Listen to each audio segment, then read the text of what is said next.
The gunshot that echoed through the canyon had sent Olivia Hammond running into the night without food, water, or any clear destination beyond away.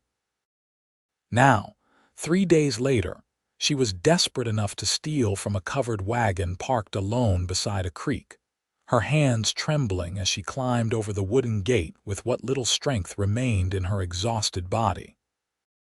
The canvas flaps hung open just enough for her to slip inside, and the moment she saw the pile of blankets in the corner, her body made the decision her mind was too tired to debate.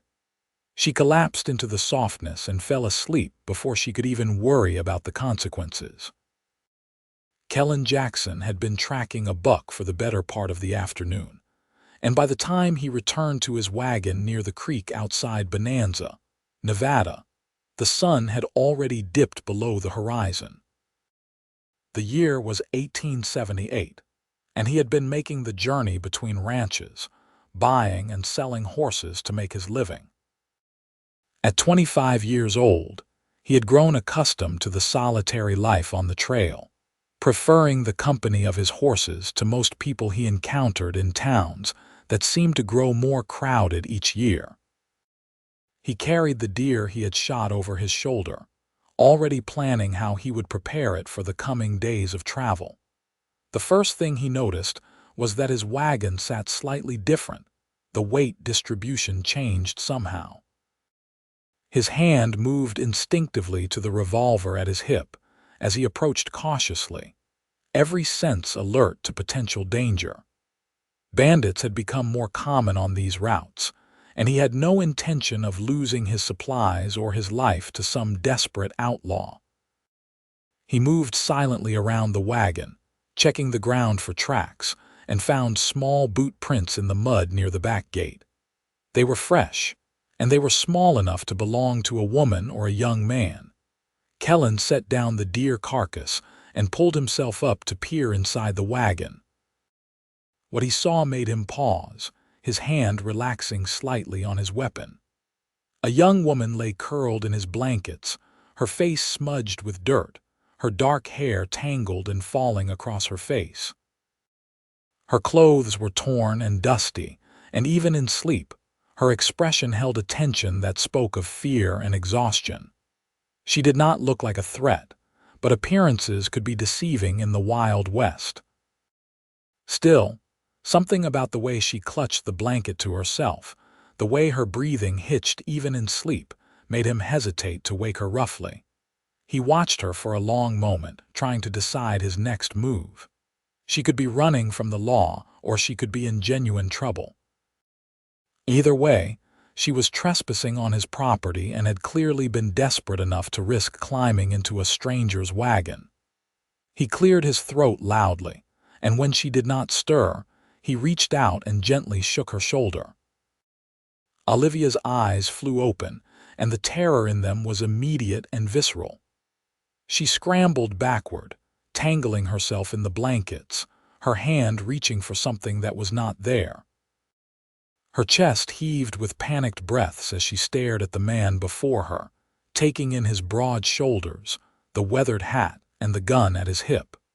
For a moment, she looked ready to bolt like a frightened animal, and Kellan raised his hand slowly, showing he meant no immediate harm. "Easy now," he said, keeping his voice low and calm. "You're in my wagon. I want to know why." She swallowed hard, her throat working visibly, and he realized she was probably thirsty. Her lips were cracked and dry, and her face had the hollow look of someone who had not eaten properly in days. She opened her mouth to speak, but only a hoarse whisper came out. Kellan reached for his canteen without taking his eyes off her, then held it out slowly. She stared at it as though it might be a trap, but her need won out over her caution. She grabbed it and drank deeply, water spilling down her chin in her desperation. "Slow down," he warned. "You'll make yourself sick." She forced herself to stop, lowering the canteen and wiping her mouth with the back of her hand. When she looked at him again, some of the raw panic had faded, replaced by wariness. "I'm sorry," she whispered, her voice rough from disuse and thirst. I did not mean to steal. I was just so tired. Where did you come from? Kellan asked, studying her face. She had delicate features beneath the dirt, and eyes that were a striking shade of green. She could not have been more than 21 or 22, he guessed, and everything about her spoke of someone who had been gently raised but had fallen on hard times. I have been walking for 3 days, she said, clutching the canteen like a lifeline. I ran from a place I could not stay. I saw your wagon and I just needed to rest. Please, I'll leave now. I will not trouble you further. She tried to stand, but her legs buckled beneath her, and Kellan caught her arm before she could fall out of the wagon onto the hard ground below. Her skin was hot to the touch, and he frowned, pressing the back of his hand to her forehead. She was burning up with fever, her body pushed beyond its limits. She tried to pull away from him, but she had no strength left. You're sick, he said flatly. And you're not going anywhere in this condition. When's the last time you ate? She looked away, shame coloring her pale cheeks. I do not remember. Kellan cursed under his breath, a string of words that made her flinch. He was a practical man, not given to taking in strays, but he also was not the kind to leave someone to die when he could help. He had seen too much suffering in his years not to recognize genuine need when he saw it. Whatever trouble this woman was running from, she was no threat to him in her current state. Stay here, he ordered, his tone brooking no argument. I'm going to start a fire and cook some food. You'll eat, and then you'll tell me the whole story. Understand, she nodded weakly, sinking back into the blankets. She did not have the energy to argue, and part of her recognized that this cowboy, stern as he seemed, might be her only chance at survival.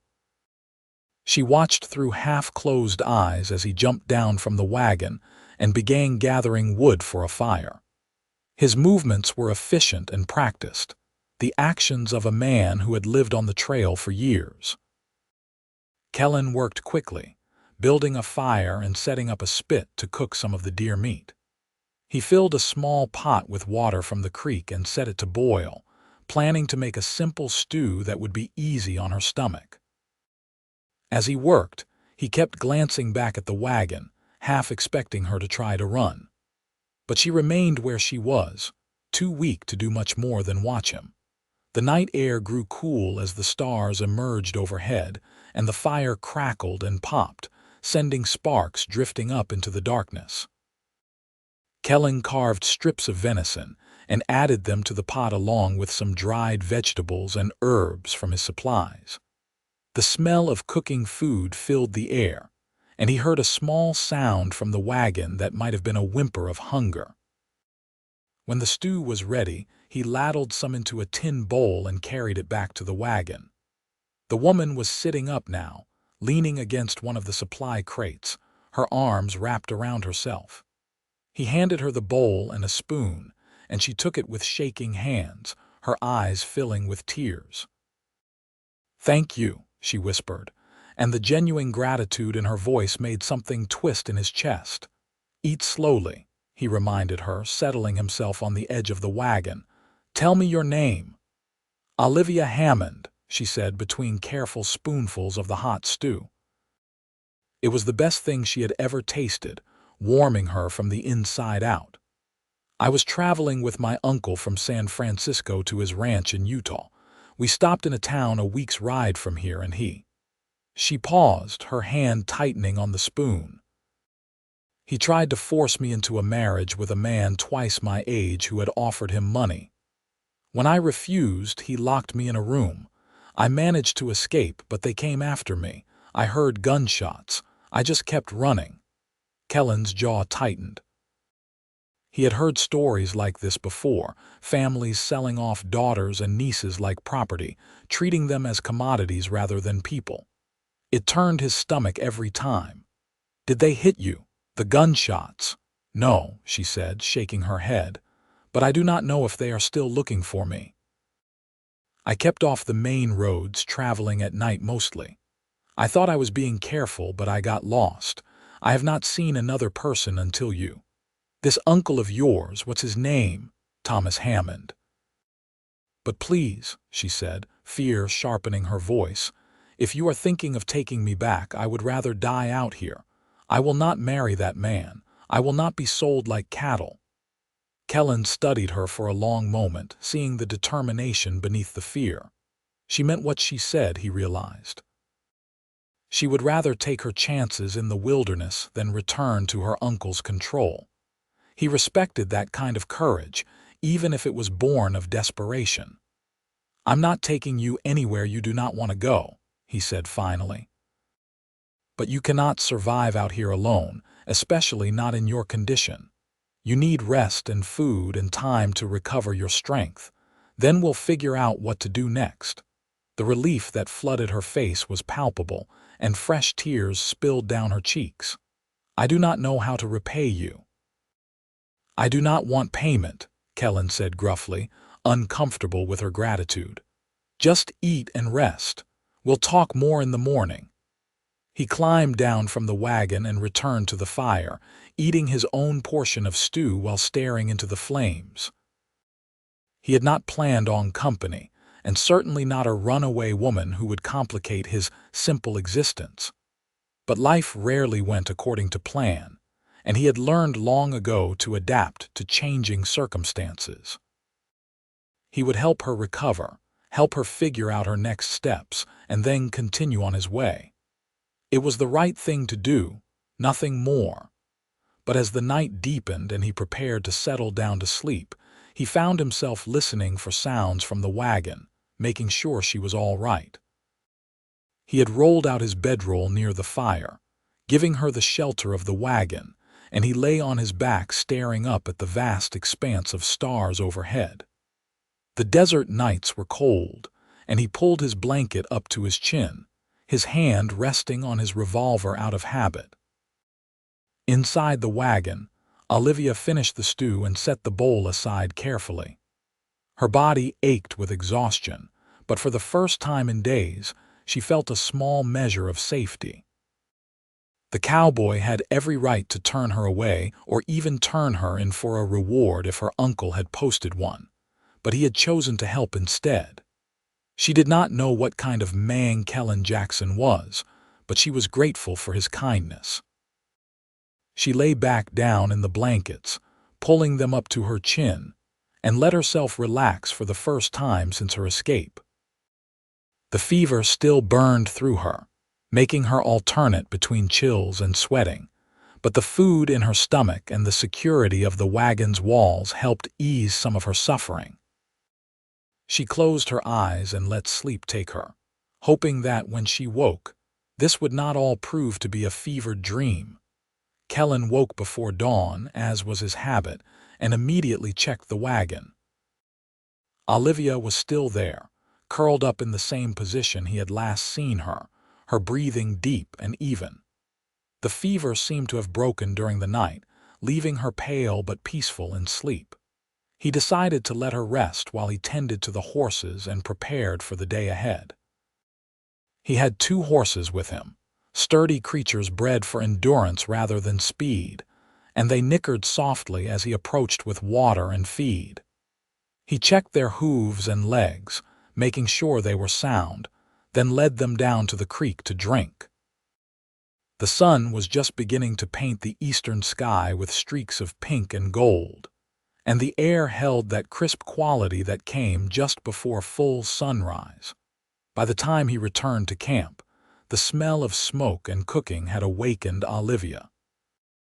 She sat at the back of the wagon, her legs dangling over the edge, looking slightly less like death than she had the night before.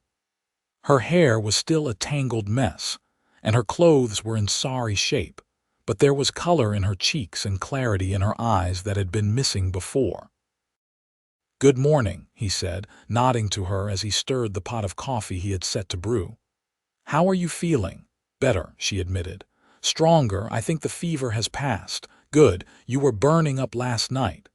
He poured coffee into 2 tin cups and held one out to her. She climbed down from the wagon carefully, testing her legs, and accepted the cup with both hands. The warmth felt good against her palms, and the rich smell of the coffee made her sigh with appreciation. They stood in companionable silence for a few moments, sipping their coffee and watching the sun rise over the desert landscape. The sky turned from pink to orange to the clear blue of morning, and the world seemed to come alive with birdsong and the rustle of small creatures going about their business. "I have been thinking," Kellan said finally, "about your situation. Bonanza is just a few hours' ride from here. It is a decent town, big enough that you could find work and disappear if you wanted. I could take you there, help you get settled." Olivia considered this, torn between hope and fear. A town meant potential safety in numbers, but it also meant more people who might recognize her or report her whereabouts to her uncle. Still, she could not live in the wilderness forever, and she had no money, no resources, no way to survive on her own. "What kind of work would I find?" she asked quietly. "I have no skills that would serve me out here. I was raised to be a wife, to manage a household and entertain guests. I can play piano and speak French, but I cannot cook very well, and I have never done laundry or any real labor." Kellan frowned, recognizing the truth in her words. Women with her kind of upbringing often found themselves at a disadvantage in the rough Western towns, where practical skills mattered more than social graces. The options for respectable work were limited. Teaching if the town had a school, seamstress work, cooking or cleaning in a boarding house or hotel, and none of those positions were easy to come by without references or connections. "There's a boarding house in town run by a widow named Mrs. Patterson," he said. "She's fair-minded and does not ask too many questions. I know her because I stable my horses there sometimes when I am in town doing business.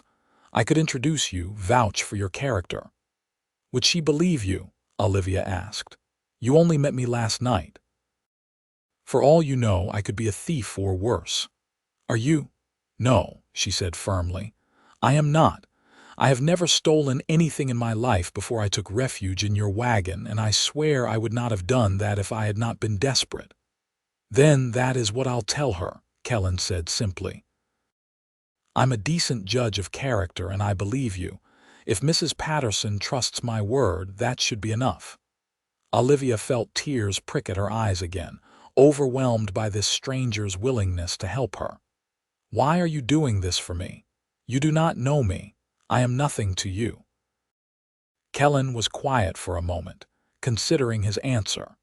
The truth was, he was not entirely sure himself. Maybe it was because he had seen too many people suffer needlessly in his life, or maybe it was because something about her reminded him of someone he had lost long ago. Or maybe it was simply because it was the right thing to do, and he had been raised to help those in need when he could. "Let's just say I do not like seeing people get pushed around by those with more power," he said finally. "Your uncle had no right to try to sell you off like property. If I can help you make a new start, then that sits right with me." They finished their coffee in silence, and then Kellan packed up the camp while Olivia helped as best she could with her limited strength. He showed her how to properly secure the supplies in the wagon and how to fold the bedroll so it would not come loose during travel. She was a quick learner, paying close attention to everything he showed her, and he found himself appreciating her willingness to help despite her obvious exhaustion. When everything was ready, he helped her climb into the wagon seat beside him rather than having her ride in the back. "Might as well see where we are going," he said by way of explanation, though the truth was he wanted to keep an eye on her in case the fever returned or she took a turn for the worse. The journey to Bonanza took them through rugged terrain, past rocky outcroppings and scattered sagebrush, following a trail that was little more than 2 ruts worn into the hard earth. Olivia held onto the side of the wagon as it bounced and swayed, her knuckles white but her face set with determination.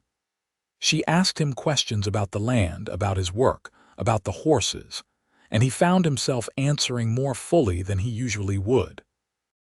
He told her about growing up on a ranch in Colorado, about learning to break and train horses from his father, and about striking out on his own when his parents had died of illness 5 years earlier. He told her about the freedom of life on the trail, answering to no one but himself, and about the satisfaction of working with animals who were honest in their reactions and needs. In turn, she told him about her life in San Francisco, about growing up in a fine house with servants and society parties, and about losing her parents to a carriage accident when she was 18. Her uncle had been her only living relative, and he had taken control of her inheritance and her life, promising to care for her while slowly isolating her from her friends and former life. The attempted forced marriage had been the culmination of years of control, and she had finally found the courage to run. "I should have left sooner," she said, staring out at the passing landscape. "I should have seen what he was planning. But I kept telling myself that he was family, that he would do right by me eventually. I was foolish." "You trusted someone you were supposed to be able to trust," Kellan said. "That is not foolish. That is human nature. He is the one who betrayed that trust." His words eased something in her chest, a knot of shame and guilt that had been sitting there since her escape. She glanced at him from the corner of her eye, taking in his strong profile and the way he handled the reins with confident ease. He was not a handsome man in the classical sense, but there was something appealing about his rugged features and steady presence. She felt safer with him than she had felt in years, and that realization both comforted and frightened her. They reached Bonanza just after noon when the sun was high and hot overhead.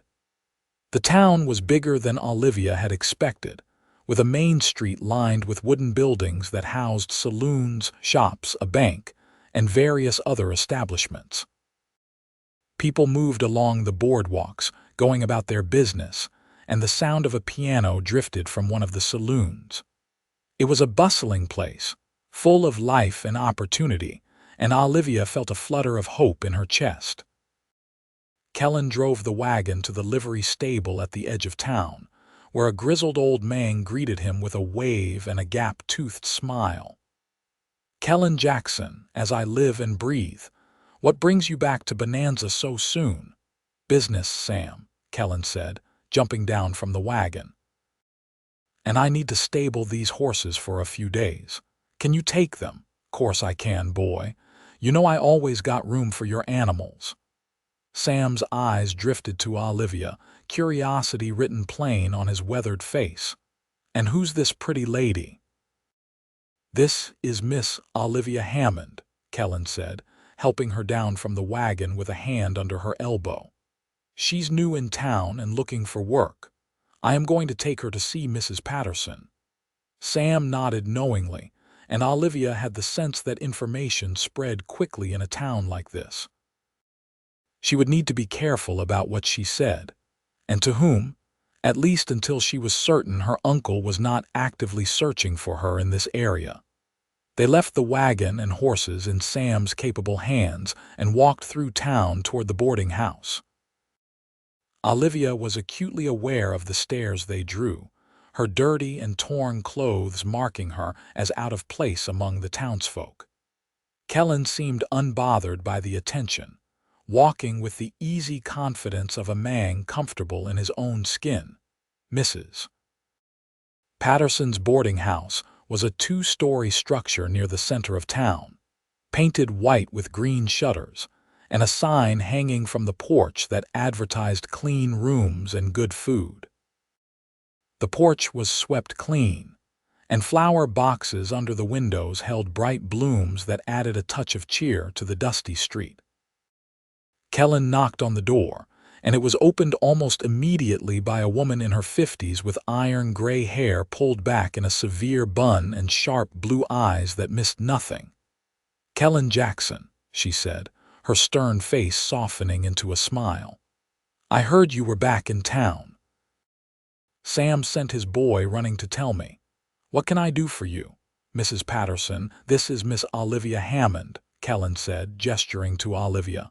"She's in need of work and a place to stay. I was hoping you might have something for her." Mrs. Patterson's eyes swept over Olivia, taking in every detail of her appearance with the assessing gaze of someone who had seen much of life and was not easily fooled. "Come inside, both of you," she said finally, stepping back to allow them entry. "We'll talk in the parlor." The interior of the boarding house was as neat and well-maintained as the exterior, with polished wood floors and simple but comfortable furniture. Mrs. Patterson led them to a small parlor off the main hall and gestured for them to sit. Olivia perched on the edge of a settee, her hands folded in her lap, while Kellan took a chair nearby. Mrs. Patterson remained standing, arms crossed, studying Olivia with an intensity that made the younger woman want to squirm. "Tell me your story, girl," Mrs. Patterson said bluntly. "And do not bother lying. I can spot a lie from a mile away." Olivia glanced at Kellan, who nodded encouragingly and then took a deep breath. She told Mrs. Patterson an abbreviated version of her story, leaving out some of the more damaging details, but being honest about the basics: her escape from her uncle, her days in the wilderness, and her desperate need for work and shelter. Mrs. Patterson listened without interruption, her expression giving nothing away. When Olivia finished, there was a long silence. Finally, Mrs. Patterson sighed and unfolded her arms. "I have seen too many girls in situations like yours," she said, her voice gentler than before. "Men who think they own women just because of blood ties or marriage. It makes me sick, if you want the truth. But I run a respectable establishment here, Miss Hammond, and I cannot afford any trouble. If your uncle comes looking for you, that could mean trouble for both of us." "I understand," Olivia said quietly. "But I have nowhere else to go. I will work hard, I promise. I will do anything you need." Mrs. Patterson looked at Kellan. "You vouch for her character." "I do," Kellan said without hesitation. "She is honest and she is desperate. I believe she'll work hard if given the chance." Another long moment passed, and then Mrs. Patterson nodded. "All right. I will give you a trial period, Miss Hammond. 1 month. You will help with cooking, cleaning, laundry, and whatever else needs doing. In exchange, you will get room and board and a small wage. If you work out, we will talk about making it permanent. If you do not, or if you bring trouble to my door, you will leave immediately. Understood?" "Yes, madam," Olivia said, relief flooding through her. "Thank you. I will not let you down." "See that you do not. Come on, I will show you to your room and find you some proper clothes. You look like you have been dragged behind a horse." Mrs. Patterson led Olivia upstairs, leaving Kellan alone in the parlor. He stood and walked to the window, looking out at the street beyond. He had done what he set out to do, helped the woman get on her feet and found her a safe place to stay. His conscience was clear, and he could continue on his way with no regrets. But as he stood there, he found himself reluctant to leave just yet. He told himself it was because he wanted to make sure she truly would be all right, that Mrs. Patterson would treat her fairly. But deep down he knew there was more to it than that. There was something about Olivia Hammond that had gotten under his skin in the short time he had known her. Her courage in the face of adversity, her vulnerability combined with her strength, the way she looked at him with those green eyes full of gratitude and trust. He had spent years keeping people at arm's length, preferring the simple life of the trail to the complications of human connection. But she had somehow slipped past his defenses without even trying. He was still standing at the window when Mrs. Patterson returned alone. She closed the parlor door and fixed him with a knowing look. "She is settling in upstairs," the older woman said. I gave her some clothes that belonged to my daughter before she married and moved east. They should fit well enough. Thank you for taking her in, Kellan said. I know it is a risk for you. It is, Mrs. Patterson agreed. But I meant what I said. I cannot stand to see girls used as property. Besides, I have a good feeling about her. She has a quality about her, something refined but also resilient. She will do well here if she gets the chance. She paused, then added, And what about you, Kellan Jackson? What are your plans? I have business in town for a few days, he said, making the decision as he spoke. Need to meet with some ranchers about horse sales. I will be staying at the hotel down the street. Or you could take a room here, Mrs. Patterson suggested, her eyes twinkling with amusement. I have one available and my rates are better than the hotel. Plus, you could keep an eye on Miss Hammond, make sure she is adjusting all right. Kellan hesitated, seeing right through her matchmaking attempt, but also recognizing the practical sense in what she said. All right, he agreed. I will take the room for a few days, but only because your cooking is better than anything I will get at the hotel. Mrs. Patterson chuckled. Of course, dear. Whatever you need to tell yourself. Over the next 3 days, Kellan found himself spending more time at the boarding house than his business strictly required. He told himself he was just being thorough, making sure Olivia was truly settled before he moved on, but the truth was harder to ignore with each passing day. He found excuses to be around when she served meals, to offer advice when she struggled with some of the heavier chores, to simply talk with her in the quiet moments between tasks. Olivia, for her part, was working harder than she had ever worked in her life. Her hands, soft and uncalloused from years of gentle living, quickly developed blisters from scrubbing floors and hauling water. Her back ached from bending over laundry tubs, and her arms trembled from carrying heavy pots and platters. But she never complained, determined to prove her worth to Mrs. Patterson and to herself. She was learning skills she had never imagined she would need, and there was a strange satisfaction in the physical labor, in seeing the tangible results of her work. She was also acutely aware of Kellan's presence. She noticed when he entered a room, felt a flutter in her chest when he smiled at her, found herself listening for his voice among the other guests at the boarding house. She told herself it was simple gratitude, appreciation for the man who had saved her life, but her heart knew better. She was falling for him, despite the short time they had known each other, despite the uncertainty of her situation, despite every rational reason she could think of. On the 4th evening of Kellan's stay, after the dinner dishes had been washed and put away and the other guests had retired to their rooms or gone out for evening entertainment, Olivia found herself alone in the kitchen. She was wiping down the long wooden table when Kellan appeared in the doorway, 2 cups of coffee in his hands. "Thought you might like a break," he said, offering her one of the cups. "Thank you," she said, accepting it gratefully.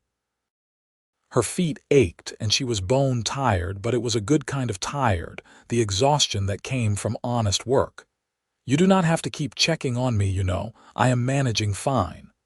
"I know you are," Kellan said, leaning against the counter. "Mrs. Patterson says you are the best help she has had in years. She is already talking about making your position permanent." Pride glowed in Olivia's chest. "Really? She said that?" "She did. You should be proud of yourself, Olivia. What you have accomplished in just a few days is remarkable." She ducked her head, unused to such straightforward praise. "I am just doing what needs to be done. Nothing remarkable about that." "It is remarkable because you were not raised to this kind of work, but you are doing it anyway," Kellan insisted. "You could have given up, could have decided it was too hard, but you did not. That takes strength." They stood in comfortable silence for a moment, sipping their coffee. The kitchen was warm from the stove, and the light from the oil lamps cast a golden glow over everything. Outside, the sounds of the town settling down for the night filtered through the window. Distant laughter, the clop of horse hooves, a dog barking. "I have been thinking," Kellan said slowly, "about moving on. I have finished my business here and I should get back on the trail. There are ranches further north that will be expecting me." Something inside Olivia plummeted at his words, though she tried not to let it show on her face. Of course he was leaving. He had his own life, his own work. She had no claim on him, no right to expect him to stay just because she had grown to care for him. "When will you go?" she asked, proud that her voice remained steady.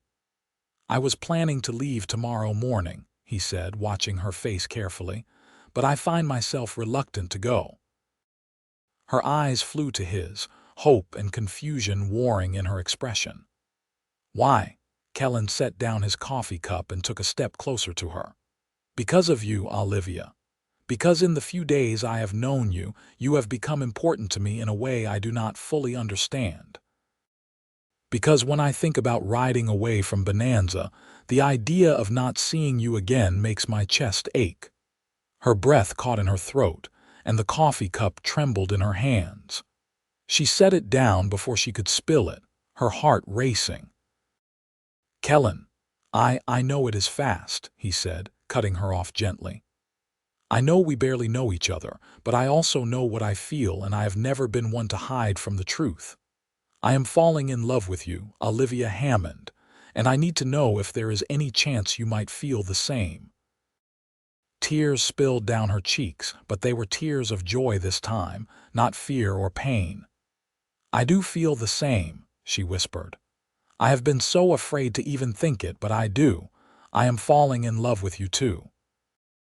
The smile that broke across Kellan's face was like the sun coming out from behind clouds.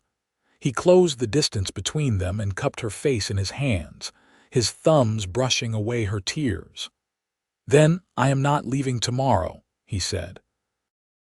"Or if I do, it will only be long enough to handle my business obligations and come back, because I am not walking away from this from you unless you tell me to." "Do not leave," she said, her hands coming up to grip his wrists. "Please stay. Are you sure?" "I do not have much to offer you, Olivia. My life is on the trail, moving from place to place. I do not have a fine house or wealth or any of the things you were raised with." "I do not want those things," she said fiercely. "I want a life that is mine to choose, with someone who sees me as an equal, not property. I want you, Kellan, just you." He kissed her then, a gentle meeting of lips that spoke of promise and new beginnings. It was sweet and tender, full of all the things they had not yet said but felt in their hearts. When they pulled apart, both were breathing hard, and Kellan rested his forehead against hers. "I will make you happy," he promised. "I swear it." "You already have," she replied. They stayed in the kitchen long after their coffee had grown cold, talking about the future, about possibilities and dreams. Kellan explained that he had been saving money for years, planning eventually to buy a small ranch of his own where he could raise and train horses. With Olivia by his side, that dream suddenly felt more real, more urgent. She told him about her inheritance, still held by her uncle but legally hers when she turned 21 in just a few months. If they could find a way to access it, it would give them a solid foundation to build on. But that was all for the future. For now, they simply reveled in the discovery of each other, in the miracle of finding love in the most unexpected of circumstances. When they finally parted for the night, it was with reluctance, and Kellan found himself lying awake in his room, staring at the ceiling with a grin on his face like a fool. The next morning, Kellan sought out Mrs. Patterson privately and told her of his intentions toward Olivia. The older woman was not surprised in the least, having seen the way they looked at each other over the past few days. She gave her blessing readily, with the caveat that they court properly and give Olivia time to be certain of her feelings. "She has been through a trauma, Mrs. Patterson said seriously. Running from her uncle, nearly dying in the wilderness. Those kinds of experiences can make a person feel things that might not last once the crisis has passed. I am not saying her feelings are not genuine, but I want you both to be sure before you make any permanent decisions." "I understand," Kellan said, though privately he had no doubt about what he felt. Still, he respected Mrs. Patterson's wisdom and agreed to take things slowly. He could wait, could give Olivia time to heal and adjust to her new life. What mattered was that they had found each other, and that she had agreed to give him a chance. Over the following weeks, Kellan made arrangements to base himself out of Bonanza for a while. He took on work at local ranches, training horses and helping with roundups, staying close enough to see Olivia regularly. They courted in the traditional fashion, with chaperoned walks through town, dinners at the boarding house with Mrs. Patterson present, and stolen moments of conversation on the porch in the evenings. The more time they spent together, the more certain they both became that what they felt was real and lasting. Kellan loved Olivia's quick mind and sharp wit, the way she could make him laugh with a dry observation about one of the boarding house guests, the determination with which she tackled every challenge. Olivia loved Kellan's steady presence and quiet strength, the way he treated her as an equal partner rather than a possession, the gentleness in his hands when he worked with the horses. They talked about everything, their pasts, their hopes, their fears. Kellan told her about losing his parents, about the loneliness of life on the trail that he had never acknowledged even to himself until she came into his life. Olivia told him about the suffocation of her life in San Francisco, the constant pressure to be perfect and ornamental, the relief she felt now, despite the hard work and uncertainty. 2 months after Olivia's arrival in Bonanza, they were taking a walk on the outskirts of town, following a path that led to a viewpoint overlooking the valley. The autumn air was crisp and clear, and the leaves on the scattered cottonwood trees had turned gold and orange. They stopped at the viewpoint, and Kellan turned to face her, taking both her hands in his. "Olivia, I know we agreed to take our time, but I cannot wait any longer to ask you this," he said, his dark eyes intense. "Will you marry me? Will you be my wife and partner in all things?" Her answer was immediate and certain. "Yes, yes, I will marry you, Kellan Jackson." He pulled a simple gold band from his pocket, a ring he had commissioned from the town's jeweler using most of his savings. It was not fancy or adorned with jewels, but it was solid and well made like their love. He slipped it onto her finger and she stared at it with wonder, turning her hand so the gold caught the sunlight. "It is perfect," she whispered. "You are perfect." "Far from it," he said with a laugh, "but I will spend the rest of my life trying to be worthy of you." They were married 3 weeks later in a simple ceremony at the town church, with Mrs. Patterson standing as witness and half the town turning out to celebrate. Olivia wore a dress that Mrs. Patterson had helped her make, simple but elegant in cream-colored cotton with lace at the collar and cuffs. Kellan wore his best clothes, his hair slicked back and his boots polished to a shine. When the preacher pronounced them husband and wife, Kellan kissed her with all the pent-up passion of their weeks of proper courtship, making the assembled crowd cheer and whistle. The celebration afterward was held at the boarding house, with food and music and dancing that lasted well into the evening. Olivia had never been happier, surrounded by the friends she had made in Bonanza, standing beside the man she loved. When people asked her how she and Kellan had met, they told a simplified version of the truth, that he had found her in need of help and had brought her to town. The full story was theirs alone, a private memory of how their love had begun. That night, In the small house Kellan had rented for them on the edge of town, they consummated their marriage with tenderness and passion. Kellan was patient and gentle, aware that this was Olivia's first time, and he took care to make it good for her. She was nervous but trusting, giving herself to him fully, and by the time they lay tangled together in the moonlight streaming through the window, they were both sated and happy. "I love you," she whispered against his chest, her hand resting over his heart. "I love you too," he replied, pressing a kiss to the top of her head. Always. The months that followed were busy and productive. Kellan continued his work with horses, and Olivia helped where she could while also taking on sewing work from town to bring in extra money. They saved every penny they could, planning for the day when they could buy their own land and start their ranch. Their little house became a home, filled with love and laughter and the small intimacies of married life. In the spring, on Olivia's 21st birthday, they decided it was time to deal with the matter of her inheritance. Kellan accompanied her to the county seat, where they met with a lawyer and began the process of legally claiming the money her parents had left her. It would take time, and there was the risk that her uncle would fight the claim, but the lawyer was confident that the law was on Olivia's side. The confrontation with Thomas Hammond came 2 months later, when he finally tracked Olivia to Bonanza. He arrived in town demanding to speak with his niece, threatening legal action and making a scene outside the boarding house.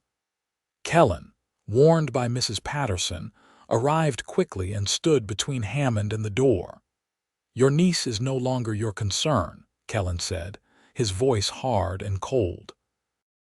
"She is a married woman now, with a husband to protect her interests." Hammond was a portly man in his 50s, with thinning hair and a red face that grew redder with anger. "She is my blood, and she ran away with money that belongs to me. I have rights." "You have no rights," Olivia said, stepping out from behind Kellan to face her uncle directly. She was no longer the frightened girl who had run into the night, but a woman who had found her strength in her voice. "The money is mine by law, inherited from my parents. You had no right to control it, and you certainly had no right to try to sell me like property. I will see you in court if necessary, but you will not intimidate me ever again." Hammond sputtered and threatened, but in the face of their united front and the disapproving stares of the townspeople who had gathered to watch, he eventually left. The legal battle that followed was brief, as the lawyer had predicted, with testimony from Mrs. Patterson and others in Bonanza about Olivia's good character and the circumstances of her arrival in town.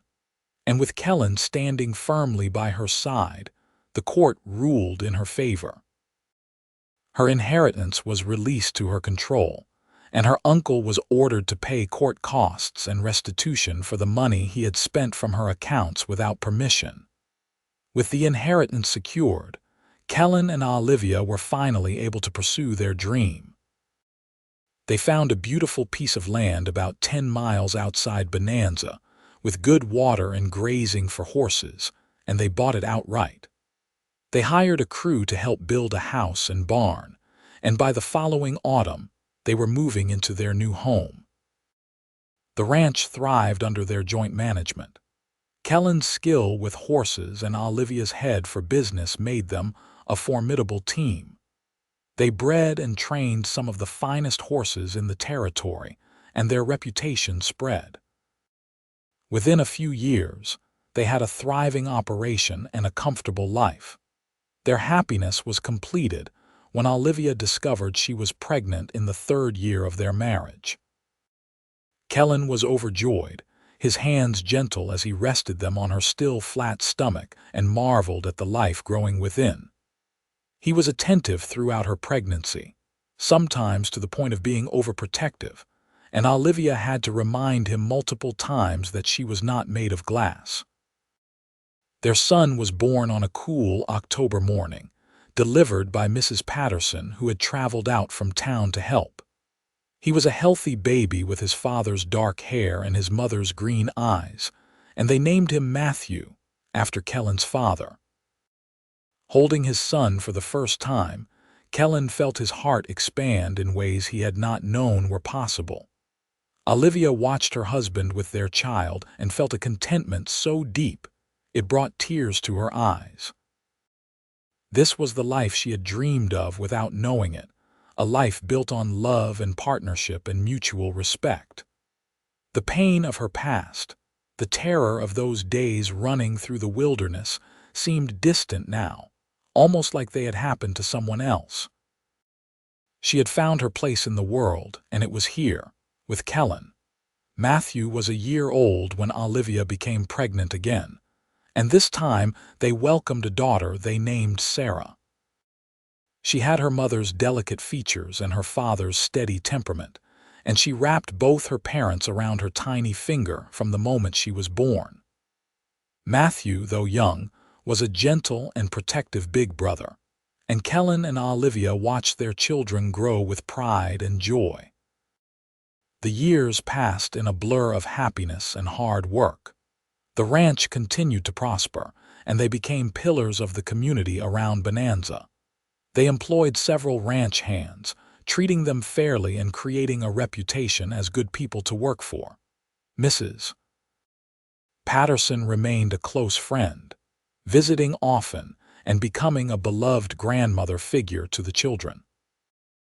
On their 10th wedding anniversary, Kellan and Olivia stood on the porch of their home, watching the sun set over their land while their children played in the yard under the watchful eye of one of the ranch hands.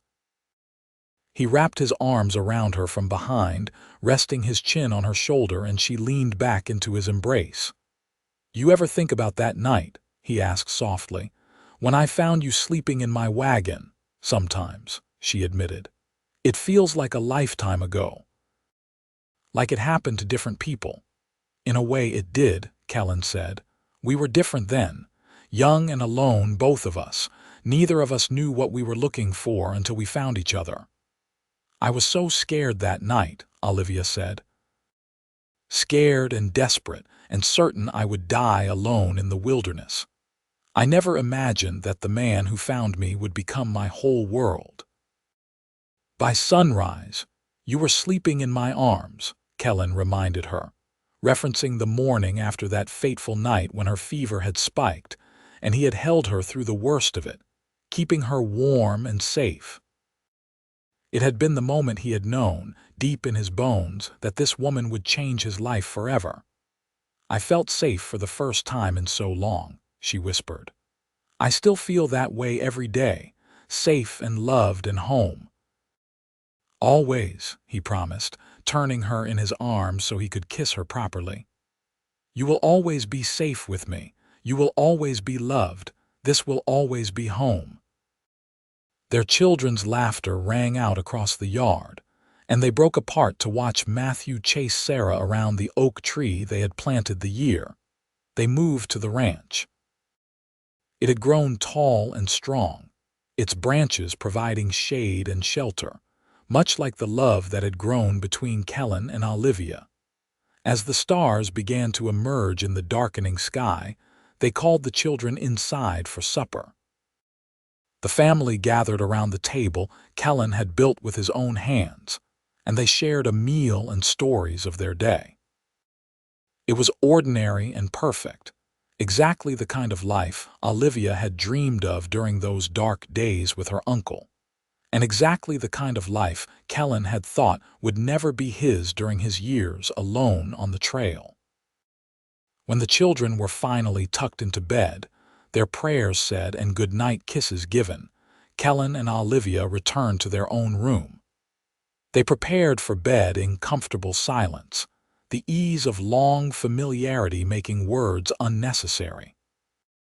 But as they lay together in the darkness, Olivia spoke softly. "Thank you," she said. "For what?" Kellan asked, though he could guess. "For finding me. For helping me when you could have just sent me on my way. For seeing me as a person worthy of respect and love. For giving me all of this." She gestured, encompassing not just the room but everything their life had become. "I should be thanking you," Kellan said.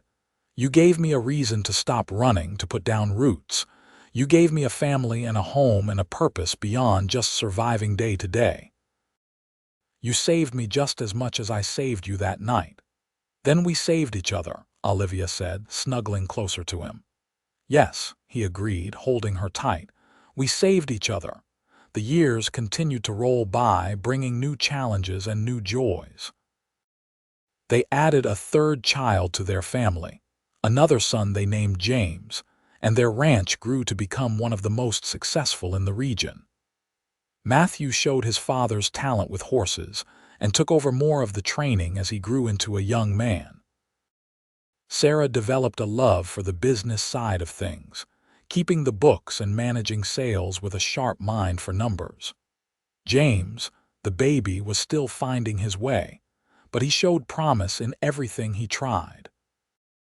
Kellan's hair began to show threads of silver at the temples, and Olivia found laugh lines forming around her eyes and mouth. They wore these signs of aging proudly, badges of a life well lived and full of joy. Their love, rather than fading with time as some marriages did, only grew deeper and stronger. They had weathered storms together, both literal and figurative, and had emerged on the other side more united than ever. Mrs. Patterson passed away peacefully in her sleep when Olivia was 35, and the funeral was attended by half the territory. Kellan and Olivia wept together for the woman who had given Olivia a chance and had supported their courtship, and they made sure she was buried with full honors in the Bonanza Cemetery. They visited her grave often, bringing flowers and telling her about the children's accomplishments, feeling certain somehow that she could hear them. As their 20th wedding anniversary approached, Kellan planned a surprise for Olivia. He had commissioned a painting from an artist who had recently moved to the area, based on a description of that night they had met. The painting showed a wagon under starlight, with a single figure approaching cautiously, and though the details were impressionistic rather than literal, the emotion of the moment came through clearly. When he presented it to her on their anniversary, Olivia stood before the painting with tears streaming down her face, one hand pressed to her mouth. "It is perfect," she managed to say. "Oh, Kellan, it is perfect." They hung it in their bedroom, where they could see it every day, a reminder of how far they had come and how much they had built together from that chance meeting in the wilderness. Their children, now old enough to know the full story of their parents' meeting, looked at it with wonder and asked questions about what life had been like back then. "Your mother was the bravest person I have ever known," Kellan told them. "She left everything she knew behind to escape a bad situation, and she never looked back. She built a new life through sheer determination and courage. And your father was my hero," Olivia added. "He could have left me to my fate, but he chose to help. He chose to care. And in doing so, he gave me everything I had ever wanted but was afraid to hope for." The ranch continued to thrive as their children took on more responsibility, and Kellan and Olivia began to step back, enjoying more time together. They took long rides across their land, just the two of them, remembering when it had been wild and unsettled. They sat on their porch in the evenings, hands clasped, watching the sunset and talking about their grandchildren, for Matthew had married and started a family of his own. On their 30th anniversary, the whole family gathered at the ranch for a celebration. There were dozens of people now, children and grandchildren and friends who had become like family over the years. The house rang with laughter and music, and a feast was spread out on long tables in the yard. As the sun set, Kellan stood and called for everyone's attention. "30 years ago," he said, his voice carrying across the assembled crowd, "I was a lonely cowboy traveling the territory, with no ties and no real purpose beyond making a living. And then one night, I found something precious in my wagon." He looked at Olivia, his eyes bright with emotion. "I found a woman who would change my life in every possible way. Olivia, you have given me 30 years of happiness, a family I treasure more than anything, and a love that has sustained me through every challenge. I would live those 30 years again in a heartbeat, and I look forward to however many more we have together." The crowd erupted in applause and cheers, and Olivia stood to embrace her husband, not caring that everyone was watching. "I love you," she said against his chest. "Today, tomorrow, and always." "Always," he echoed, and kissed her as the sun dipped below the horizon, painting the sky in shades of gold and pink. The party continued late into the night, with dancing and storytelling, and the kind of joy that comes from being surrounded by people you love. But eventually, as the guests began to depart or settle down in guest rooms and the bunkhouse, Kellan and Olivia slipped away to their bedroom. They stood together before the painting of the wagon, looking at it in the lamplight. "Sometimes I still cannot believe how lucky we were," Olivia said softly. "What were the chances that you would come back to your wagon at exactly that moment? What were the chances that you would be the kind of man who would help rather than harm?" "I do not believe in luck," Kellan said. "I believe it was meant to be. You were meant to find my wagon, and I was meant to find you. Everything that came after was just us choosing each other, over and over again." "Then I will keep choosing you," Olivia said, turning to face him, "for as long as we have." "And I will keep choosing you," Kellan replied, cupping her face in his weathered hands, "until my last breath and beyond." They made love that night with the tenderness of long familiarity and the passion that had never faded, even after 3 decades together. Afterward, they lay entwined in the darkness, listening to the sounds of their home settling around them. The distant nicker of horses, the creak of floorboards, the whisper of wind through the eaves. These were the sounds of the life they had built, the legacy they would leave behind. As Kellan drifted off to sleep, Olivia stayed awake a little longer, thinking about the girl she had been at 19, desperate and scared and alone in the wilderness. She thought about how that girl could never have imagined the life waiting for her just on the other side of fear. She thought about the cowboy who had found her sleeping in his wagon, and by sunrise had her sleeping in his arms, and how that single act of kindness had rippled out to create this beautiful, full life. She pressed a kiss to Kellan's shoulder and whispered, "Thank you for finding me." In his sleep, he pulled her closer, and she felt the words he would have said if he were awake. "Thank you for letting me." The years continued their march, bringing the inevitable changes and challenges of aging. Kellan's joints grew stiff on cold mornings, and Olivia's hair turned from dark to silver. But their love remained constant, a steady flame that warmed everything around it. Their children thrived, their grandchildren grew, and the ranch prospered under the next generation's care. On quiet evenings, they would sit together on the porch, wrapped in blankets against the chill, and remember. They remembered the fear and desperation of that first night, the tentative beginning of trust, the blossoming of love that neither had expected but both had embraced. They remembered every milestone, every challenge overcome, every moment of joy. When Kellan was 70 and Olivia was 66, they decided to take one last journey together, retracing the route from where he had found her to Bonanza. Their children protested, worried about the strain of travel at their age, but Kellan and Olivia insisted. They wanted to see it all again, to remember where it had started. They traveled slowly, in a comfortable wagon pulled by 2 gentle horses, stopping often to rest and enjoy the scenery.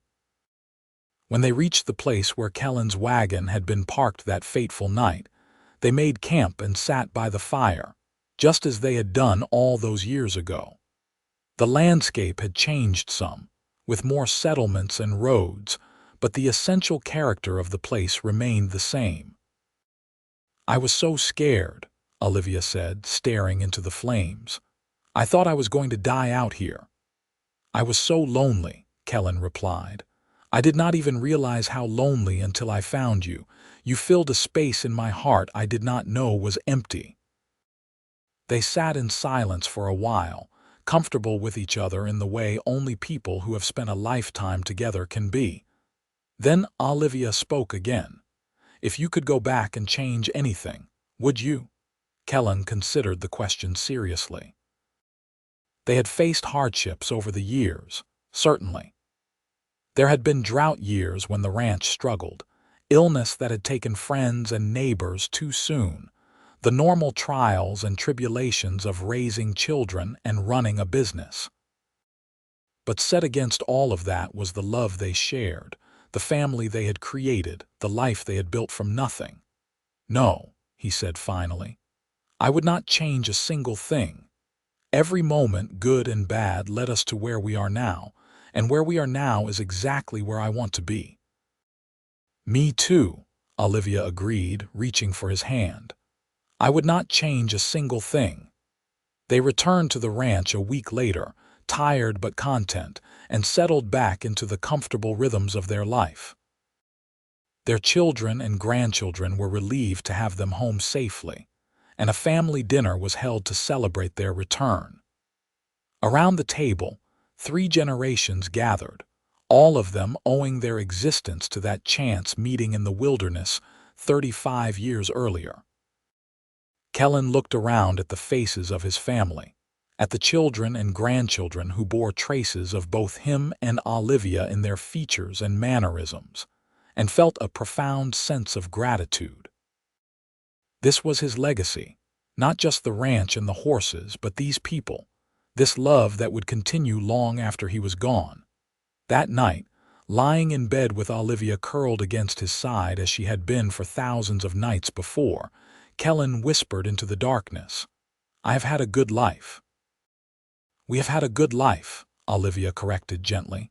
"Together." "Together," he agreed. "Always together." The seasons turned and the years added their weight. Kellan and Olivia grew frailer, but they remained devoted to each other until the very end.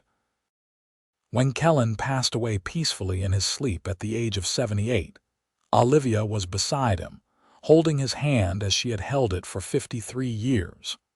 Her grief was profound, but it was tempered by gratitude for the decades they had shared. She lived for 2 more years, surrounded by her loving family, telling stories about their father and grandfather to anyone who would listen. She spoke of his kindness, his strength, his unwavering love. She told the story of that night in the wagon so many times that it became family legend, passed down through generations as an example of how love can bloom in the most unexpected places. When Olivia passed away on a spring morning with the sun streaming through her window and her children gathered around her bed, her last words were, "Tell him I am coming. Tell him to wait for me." And her children, understanding, promised they would. They buried her beside Kellan in the family plot on the ranch, under the spreading branches of an oak tree they had planted together in the early years of their marriage. The headstone was simple but elegant, bearing both their names and a single line, "Together, always." The ranch continued to thrive under the care of their descendants, and the story of Kellan and Olivia became a cherished part of family history. On anniversaries and special occasions, the family would gather at the graves and tell the stories again, keeping the memory alive for new generations. Children who had never known their great-great-grandparents grew up hearing about the cowboy who found a desperate girl sleeping in his wagon, and by sunrise had her sleeping in his arms, safe and protected. The painting of the wagon under starlight hung in the ranch house for generations, carefully preserved and treasured. It served as a reminder that love can be found in the darkest moments, that kindness can change lives, and that two people who choose each other can build something that lasts far beyond their own lifetimes. The creek where Kellan had camped that night still flowed, the land around Bonanza still stretched wild and beautiful, and the story lived on. It was a story of courage and kindness, of love found and cherished, of a life built from nothing but determination and devotion. It was the story of a cowboy and the woman he found sleeping in his wagon, and how by sunrise she was sleeping in his arms, beginning a love story that would echo through the generations and prove that sometimes, in the vast wilderness of the world, two souls find exactly what they need in each other.